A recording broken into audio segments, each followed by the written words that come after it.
오늘 우리가 함께 볼 하나님의 말씀은 요한복음 16장 31절부터 33절까지 말씀입니다. 요한복음 16장 31절부터 33절. 오늘 우리가 함께 볼 하나님의 말씀은 요한복음 16장 31절부터 33절까지 말씀 제가 봉독하겠습니다. 예수께서 대답하시되 이제는 너희가 믿느냐? 보라, 너희가 다 각각 제 곳으로 흩어지고 나를 혼자 둘 때가 오나니 벌써 왔도다. 그러나 내가 혼자 있는 것이 아니라 아버지께서 나와 함께 계시느니라. 이것을 너희에게 이르는 것은 너희로 내 안에서 평안을 누리게 하려 함이라. 세상에서는 너희가 환난을 당하나 담대하라. 내가 세상을 이기었노라. 아멘. 요한복음을 보면 예수님이 제자들과 나누시는 이 마지막 대화에서 제자들은 예수님에 대하여 드디어 내가 예수님이 누구신지 알겠다, 믿겠다라고 고백을 합니다. 처음부터 예수님을 이해하지 못했던 제자들이 마지막 때 와서, 마지막 십자가를 앞둔 그 순간에 와서 이제 주님이 누구신지 알겠다, 무엇을 하시려는지 알겠다고 고백한 것이죠. 그 모습을 보신 예수님은 이제 너희가 믿느냐라고 말씀하셨지만 사실 그들의 믿음이 진짜가 아니라는 것 역시 알고 계셨습니다. 그들은 입술로는 믿는다라고 말하지만 삶 전체를 들이지는 못했기 때문이죠. 생활로 돌아가면 또 작은 위기가 찾아오면 예수를 믿지 않는 삶으로 언제든지 복귀할 준비가 되었던 것입니다. 제자들 중에 누군가는 예수님을 팔아넘겼습니다. 또 누군가는 3번을 저주하며 부인했습니다. 또 다른 누군가는 도망쳤습니다. 십자가 주변에 머물렀던 사람이 있기는 했으나 예수님을 이해하지 못하고 있었던 것은 변함이 없습니다. 예수님은 자신을 이해하지 못한 제자들이 십자가 앞에서 예수님을 버리고 흩어질 것을 잘 알고 계셨습니다. 가까이 지내던 사람이 위기가 왔을 때 나를 버리게 된다면, 위기 가운데 힘들어하는 나를 버리고 저 멀리 가버린다면 그동안 가까이 지냈던 시간이 얼마나 아깝겠습니까? 또 얼마나 배신감이 들겠습니까? 말로 다 할 수 없죠. 그런데 제자들은 그런 배신감을 안고 예수님을 버리고 스스로 살아남기 위해 흩어졌던 것입니다. 제자들이 예수님을 버렸을 때 그 모습을 보시는 예수님의 마음은 어땠을까요? 조금 더 일찍 그들을 불러다가 단단히 훈련시켰다면 이렇게 떠나지는 않았을 텐데 라고 생각하셨을까요?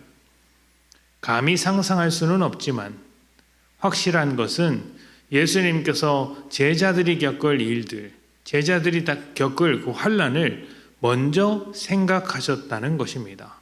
자신은 십자가를 앞두고 있는 그 상황에서 남겨진 제자들의 고난과 환난을 생각하는 것, 이것이야말로 제자들을 끝까지 사랑하시는 예수님의 마음이라고 할 수 있습니다. 예수님은 제자들이 자신을 모두 버렸을지라도, 예수님을 버리고 저 멀리 떠나버렸을지라도, 그래서 홀로 남겨 있을지라도 아버지께서 함께 하신다라고 말씀하셨습니다. 그리고 이렇게 말함은 아버지와 함께 하시는 예수님의 정체를 가르쳐 주는 것은 제자들, 너희들을 위함이다. 너희들 때문에 이렇게 이야기한다 라고 말씀하셨습니다.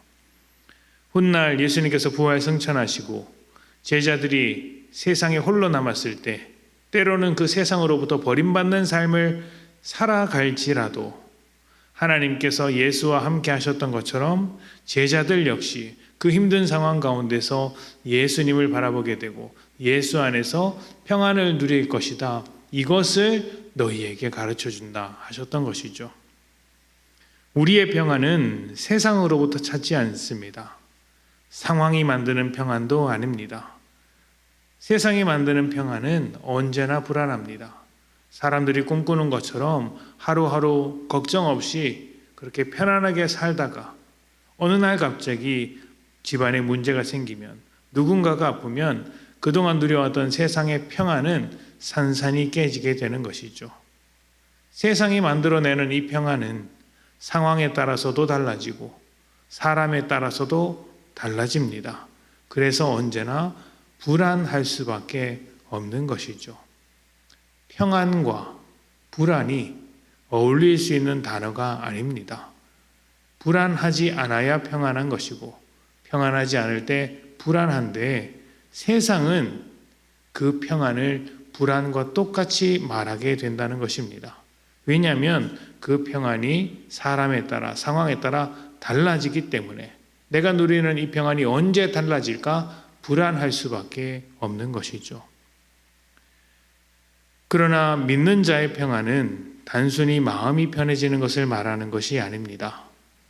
세상을 이기신 주님으로 인해 담대하게 평안하는 것입니다.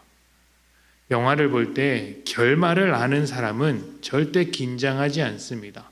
어떤 타이밍에 어떤 움직임에 또 어떤 사람들이 등장하는지 이미 알고 있기 때문이죠.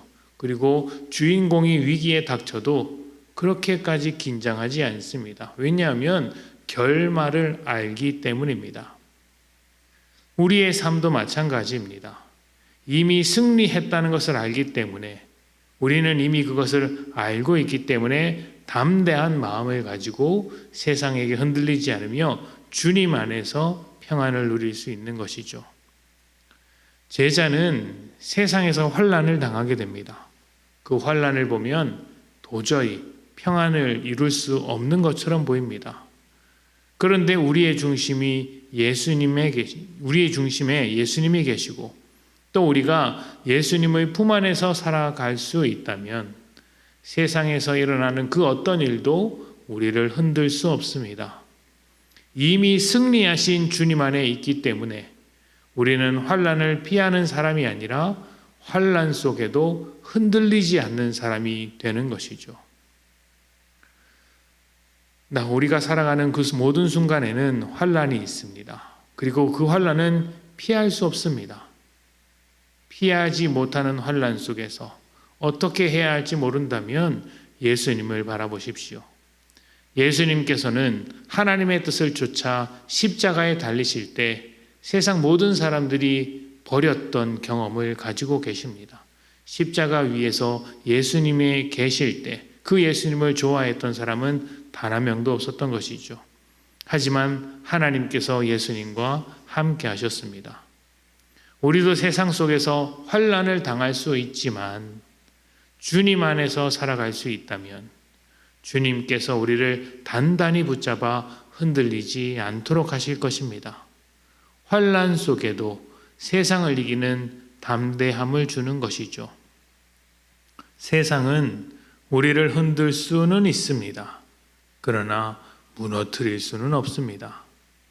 이미 세상을 이기신 주님께서 우리 안에, 그리고 우리가 주님 안에 있기 때문에 세상에 대하여 우리는 승리했습니다. 세상에 대하여 승리한 여러분, 환난 속에서 담대하게 믿음을 지켜가며 오늘도 주 안에서 평안하시기를 축복합니다. 우리 함께 기도하겠습니다.